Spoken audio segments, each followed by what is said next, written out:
ओम नमः शिवाय। जय श्री कृष्णा। राधे राधे। आप सभी प्रभु की कृपा से स्वस्थ और मस्त होंगे। आइए आज कार्तिक महात्म्य का 24वां अध्याय पढ़ते हैं। धर्मदत्त ब्राह्मण एवं कलहा राक्षसी की कथा। राजा पृथु बोले, हे ब्रह्मन, आपने जो तुलसी का महात्म्य और व्रत इतिहास पूर्वक मुझसे कहा है सो मैंने सुना। अब कार्तिक व्रत करने वाले पुरुष का फल और महात्म्य कहो। ये व्रत पहले किसने और कब किया सो वर्णन करो। नारद जी बोले, सह्याचल पर्वत पर करवीरपुर नाम के नगर में धर्म का जानने वाला धर्मदत्त नाम का एक ब्राह्मण रहता था।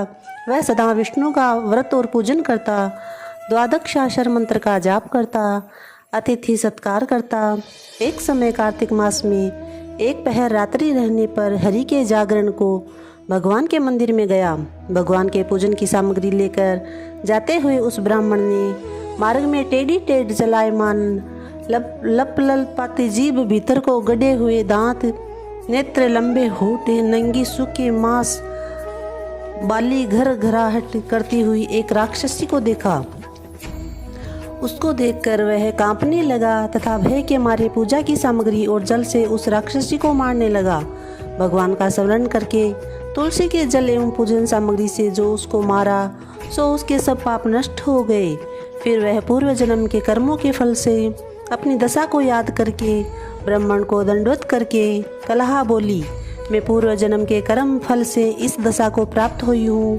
हे विप्र, अब मैं कैसे उत्तम गति को प्राप्त होंगी। नाथ जी बोले, हे राजा, इस प्रकार नम्र होकर विनती करती हुई कलहा की दीन दशा को देखकर अति विस्मित होकर ब्राह्मण धर्मदत्त बोला कि किस धर्म के फल से तेरी ये दशा हुई है। पहले जन्म में तू कौन थी, कैसा तेरा स्वभाव था, किस कर्म के कारण तेरी ये दशा हुई है, वह सब हमसे कह। कलहा बोली, हे महाराज, सौराष्ट्र नगर में एक भिक्षु नामक ब्राह्मण रहता था। उसकी स्त्री कलहा नामक अति कठोर स्वभाव वाली मैं हूँ। मैंने अपने स्वामी का कभी सत्कार नहीं किया, नए खाने को मीठे पदार्थ दिए। मैं उन्हें सदा धोखा देती रही। मुझको सदा कलह ही प्यारा लगता था। इन सब बातों से दुखी होकर पति ने दूसरे विवाह का विचार किया। तब मैंने विष खाकर अपना अंत कर लिया। यम के दूत मुझे बांधकर तथा मारते हुए यमलोक को ले गए।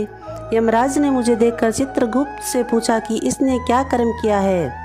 ये देखो, इसने जो बुरा भला कर्म किया है उसका फल पावे। कलहा बोली, हे विप्र, तब चित्रगुप्त मुझे धमकाते हुए यमराज से बोले, इसने कोई शुभ कर्म नहीं किया है। यह स्वयं मिष्ठान खाती थी, पति को नहीं देती थी। इससे ये बगुली पक्षी की योनि में अपनी विष्ठा को खाती रही। ये अपने पति से सदा द्वेष करती थी।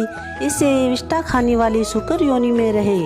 यह सदा पकाने वाले पात्र बटला आदि में भोजन करती थी और अपने पति के ऊपर विष खाकर आत्मघात किया है। इससे यह अपने बच्चों को खाने वाली बिल्ली हो, अति निंदित प्रेत योनि में रहे। यह कहकर अपने दूतों के द्वारा मुझे मारवाड़ देश में भेज दी। वहाँ मैं बहुत समय तक प्रेत योनि में रही। पश्चात मुझे तीनों प्रेत योनियों को भेजी गई। कलहा बोली, तब से मैं 500 वर्ष तक प्रेत योनि में अपने किए कर्म से भूख प्यास से दुखी रहती थी। भूख प्यास से पीड़ित हो एक वेश्या के शरीर में प्रविष्ट होकर मैं दक्षिण दिशा में कृष्णा और वेणी के संगम पर पहुंची। जब उसके तट पर गई तो उस वेश्या के शरीर से शिव और विष्णु के गणों ने मुझको दूर कर दिया। पश्चात भूख और प्यास से व्याकुल मैंने तुमको देखा। तुम्हारे हाथ में तुलसी मिला, जल मेरे ऊपर गिरा, उससे मेरे पाप दूर हो गए। हे विप्रेंद्र, अब मेरे ऊपर ऐसी कृपा करो जिससे आगे होने वाली 3 प्रेत योनियों से मुक्त हो जाऊं। ब्राह्मण इस प्रकार कलहा का वचन सुनकर कर्मों के फल से प्राप्त हुई उसकी ग्लानि युक्त दशा को विचार कर बहुत देर बाद बोला, बोले श्री कृष्णचंद्र भगवान की जय। जय श्री कृष्णा। राधे राधे। 24वां अध्याय समाप्त।